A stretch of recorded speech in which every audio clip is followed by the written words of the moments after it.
We're talking with Cheyney Hall of Famer Thomas Lane. He's also a C Club member. He's the first $5,000 life member we've had.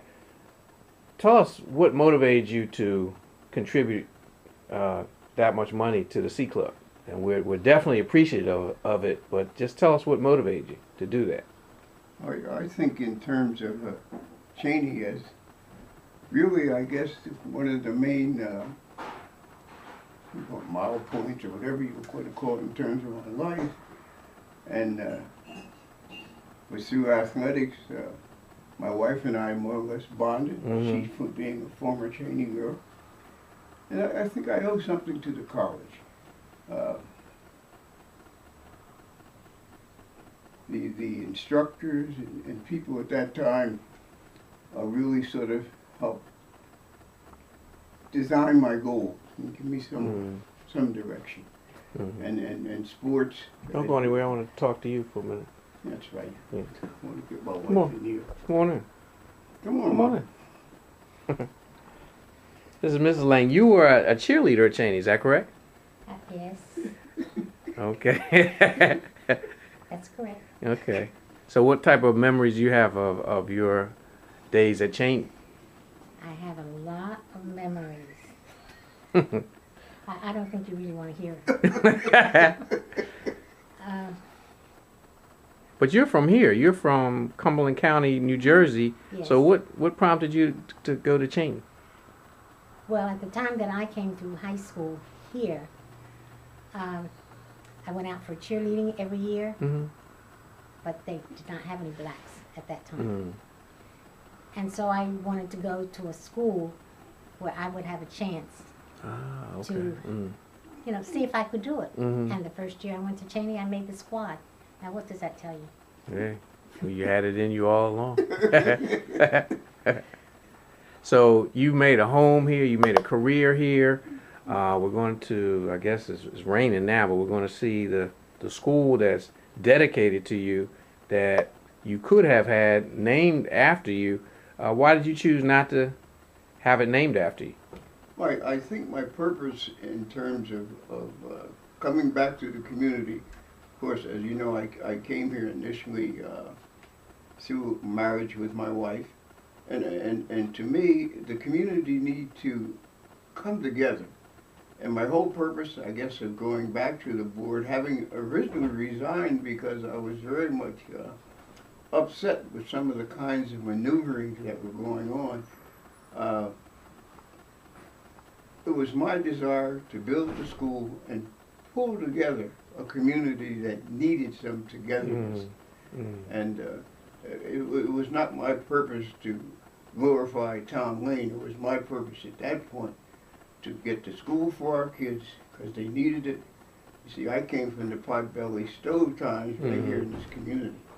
How long did you serve in this community? Because you came, and many people, hopefully our listeners will learn that you are a teacher. You started the special education program here. You became a assistant superintendent and went on to become the superintendent as well as a member of the school board once you transitioned from your active employment. So how many years have you served this community? About 50. About 50. But see, there's sort of a distinction. See, one is Fairfield Township, which has its own small K-8 district. And at that time, we were a feeder district to the Bridgeton district, which had the high school. Right. And what I did, I taught here in the Fairfield Township for 10 years, 52 to 62. And in 62, I went into Bridgeton as a principal in a small school, South Avenue. And over the years, went through the chairs. I was principal of 2 or 3 schools. And then I became a director of the Title I programs and an assistant superintendent. And then finally, as superintendent of schools, the initial one of color in the Bridgeton Public School District. So what advice do you have for people, other C Club members like yourself, who have the means to do similar, but just haven't stepped up to the plate yet? I don't know. I just feel that if Cheyney has given you something and has meant that much to you in terms of your goals and the things you've achieved, then give something back. That was my feeling. I felt that Cheyney had done an awful lot. I look back at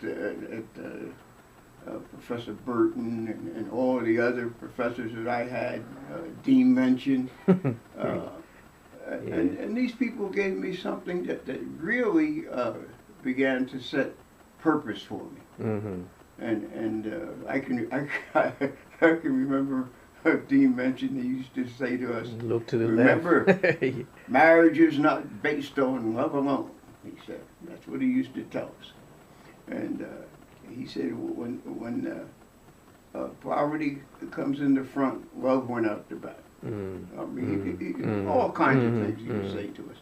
And then there were the opportunities finally to develop leadership skills, which Cheyney gave you that. And they also demanded of you to always realize that you were going to be challenged out there. And they taught us to deal with the fact of prejudice. Didn't teach us prejudice, but taught us how to deal with it. And that, I'm telling you, that becomes very important during my lifetime in terms of the things that I've been in. I've been many firsts, and part of it is because of the fact that I knew how to deal with the prejudices that were around.